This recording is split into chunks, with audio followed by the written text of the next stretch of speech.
A successful entrepreneur walks into a luxury car dealership only to be dismissed and humiliated by the manager. What happens next uncovers a web of hidden bias and sparks a confrontation that no one saw coming. It was a warm Saturday morning in Charleston, South Carolina, and the air was buzzing with weekend energy. Malik Daniels, a 38-year-old entrepreneur, pulled into the lot of Coastal Luxury Motors. His heart raced, not with nervousness but excitement. This wasn't just a car. It was the culmination of years of hard work and discipline. Malik had his eye on a sleek, jet-black sports car, the kind of vehicle that made you feel unstoppable. Dressed in a crisp navy blazer and tailored slacks, Malik stepped out of his Tesla, which had served him well over the years. He smoothed his tie and walked through the glass doors. The scent of new leather hit him immediately, and a few heads turned. Malik had a magnetic presence, confident but approachable. He was the kind of man who drew people in with his charisma and professionalism. As he approached the front desk, a slender woman with sharp features and an icy smile looked up. Her name tag read Sandra. Sandra, the manageress of the dealership, greeted him with the kind of politeness that felt practiced rather than genuine. Her eyes flicked over him, pausing briefly as if scanning for something. "Good morning," Malik began, offering a warm smile. "I'm interested in the Jaguar F-Type outside. Could I speak to someone about running numbers?" Sandra tilted her head, her smile never quite reaching her eyes. "That model starts at $80,000. Are you sure you're ready to commit to something in that price range?" Her tone was honeyed but carried an unmistakable edge. For a moment, Malik didn't respond. He wasn't sure if he had heard her correctly. He decided to brush it off and remain professional. "I am aware of the pricing," he replied, keeping his tone even. "I'd like to start the process if that's all right." Sandra hesitated, her smile faltering for a split second. "Well, let's just see if the car is still available," she said, picking up the phone but not dialing. Her eyes darted toward the showroom, where the Jaguar gleamed under the overhead lights. Malik felt a subtle shift in the air. He was used to proving himself in spaces where he wasn't always welcomed, but he hadn't expected it here, not today. Still, he waited patiently, determined not to let anything ruin this moment. But as Sandra continued to stall, tapping her pen against the desk, it became clear that this was going to be more complicated than it needed to be. Before Malik could respond, Sandra's next comment would leave him wondering if he was about to face something far bigger than a simple car purchase. Malik's patience, while impressive, wasn't infinite. He cleared his throat and glanced at Sandra. "Is there an issue? If the car isn't available, perhaps I can take a look at similar models." Sandra set the pen down with deliberate slowness, her lips pressing into a thin line. "The issue is," she began, pausing as though searching for the right words, "we don't want to waste anyone's time, yours or ours. This is a high-end dealership, and we have certain protocols." Her words hit Malik like a slap, each syllable loaded with an implication she didn't need to spell out. He steadied himself, keeping his voice calm. "Protocols? I'm not sure I understand. I just want to run a credit check and see financing options, like any other customer." Sandra leaned forward slightly, her expression tightening. "I don't think this is the right dealership for you. Perhaps a more mid-range lot would better suit your needs." A murmur rippled through the showroom. Customers and employees were beginning to take notice of the exchange. Malik glanced around, his composure intact but his mind racing. Was this really happening in 2024, in a city that prided itself on being a hub of progress? Was he being told no, assumed he didn't belong here? Before he could respond, a young man in a gray polo stepped forward. His name tag read Ethan, and his voice was hesitant but his intention was clear. Sandra, I can help him. We don't usually turn customers away, do we?" Sandra shot him a glare that could have frozen water. "Ethan, this isn't your call to make," she snapped. "I'm following protocol." Ethan hesitated but didn't retreat. "I just think," he began, but Sandra cut him off. "This is my dealership. I make the decisions here." Malik raised a hand, gesturing for Ethan to stand down. "I appreciate your help," he said, addressing Ethan directly, his tone firm but polite. Then he turned back to Sandra. "Look, I'm not here to cause trouble. I'm here to buy a car. If you're refusing to assist me, I'll have to escalate this." Sandra's smirk returned, colder than before. "Escalate to who? You think this is some sort of discrimination case?" She chuckled, the sound grating and condescending. "Good luck proving that." Malik's jaw tightened, but he refused to give her the satisfaction of seeing him lose control.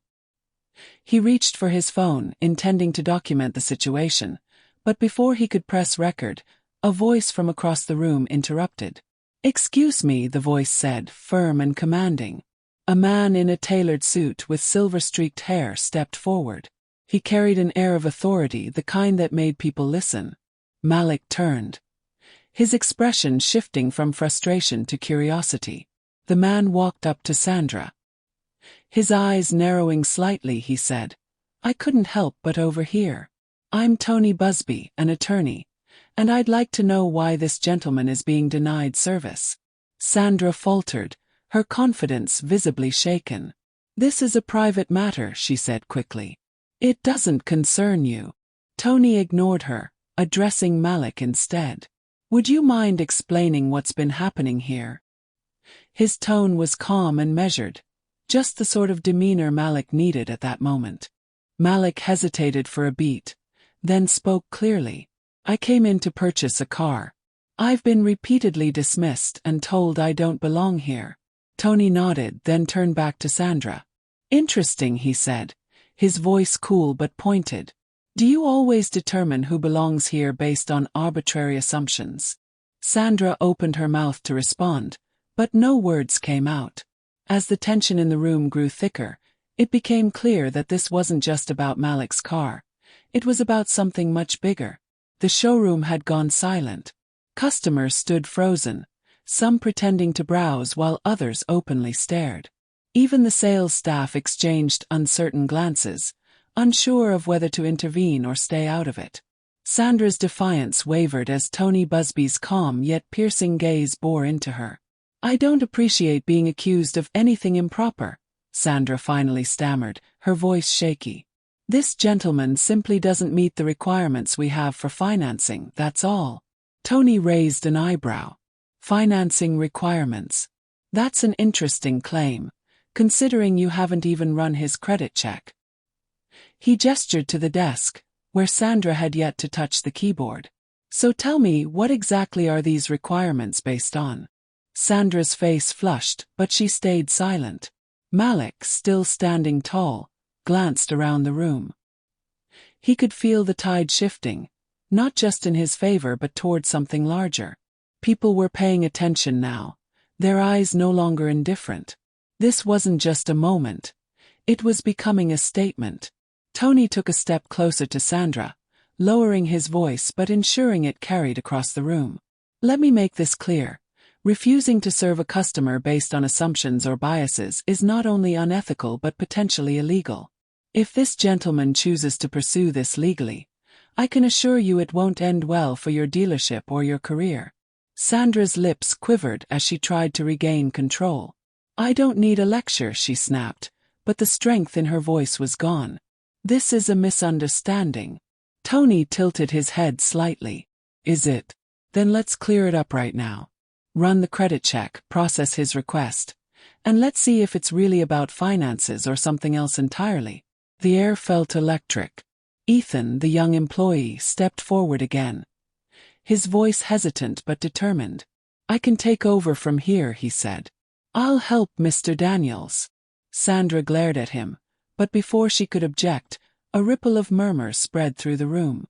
One of the customers, an older woman holding a leather handbag, stepped forward. "I've been coming here for years," she said, her voice loud enough for everyone to hear. "I've never seen anyone treated like this." Another man chimed in, his tone incredulous. "Exactly what's going on here. This is blatant." Sandra's authority was crumbling, and she knew it. Still, she clung to what little power she had left. Fine, she hissed, motioning for Ethan to proceed. But don't say I didn't warn you if this turns out to be a waste of time. Malik said nothing. He handed his documents to Ethan, who quickly got to work. Within minutes, the results were clear. Malik's credit was impeccable, his finances solid. Ethan printed the report and handed it to Malik with a sheepish smile. Everything checks out. Let's get you that car. Tony folded his arms, looking at Sandra with a pointed expression. Well, it seems your protocols were mistaken, or should I say non-existent. Sandra looked like she wanted to melt into the floor, but before anyone could move forward, Malik raised a hand. Hold on, he said, his voice calm but firm. This isn't just about me. How many others have walked in here and been treated like this? How many left without someone like Mr. Busby to step in? The room grew even quieter. Malik turned to address the customers who had been watching. This isn't just about buying a car. It's about dignity, respect. If we let moments like this slide, nothing changes. But just as his words began to sink in, an unexpected voice from the back of the room spoke up, and what they revealed would take the situation to an entirely new level. A deep voice broke through the heavy silence. He's not the first. Heads turned toward the back of the room, where a middle-aged man in a denim jacket stood. His arms crossed tightly. His face was weathered but resolute, and his eyes burned with conviction. Sandra stiffened. Excuse me, she snapped, her voice sharp but shaky. You heard me. The man stepped forward. I was here 2 months ago with my wife. We wanted to trade in her SUV for something newer. She's Latina and I'm white. The sales rep kept talking to me like she wasn't even there, like she didn't exist. When we called them out, they claimed the vehicle we wanted wasn't in stock, but I saw it parked right outside. A wave of murmurs spread through the crowd. Another customer, a young black woman holding a toddler, hesitated before speaking up. I came here last year, she said, her voice trembling slightly. I was looking at a sedan. I thought maybe it was just me, but the salesman kept steering me toward the cheapest options. I had the money, but they didn't even bother showing me the financing plans. Sandra's face turned ashen as more voices chimed in. Each story painted a picture that was impossible to ignore. A culture of subtle and not-so-subtle discrimination that had quietly taken root in the dealership. It wasn't just one person or one incident. It was a pattern. Malik looked around, his heart heavy but determined. This is exactly what I'm talking about, he said, addressing the room. These moments add up. They chip away at people. If we don't call them out, they become normal. Tony nodded, his expression serious. This isn't just about bad behavior. It's systemic, and systemic problems require systemic solutions. Sandra tried to interject, her voice rising in desperation. This is getting out of hand. We're a reputable business. We treat everyone fairly. But her words were drowned out by a new voice, this time from within her own ranks. Ethan, the young employee, stepped forward, his face flushed but resolute. No, we don't, he said, his voice breaking slightly. I've seen it. We have different standards for different people, and it's not right. The room erupted. Customers shouted questions, employees whispered among themselves, and Sandra visibly struggled to maintain control. Malik took a step forward, raising his hand to quiet the crowd. I didn't come here to cause chaos, he said, his tone steady but powerful.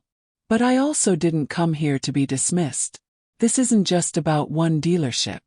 It's about how we treat each other everywhere.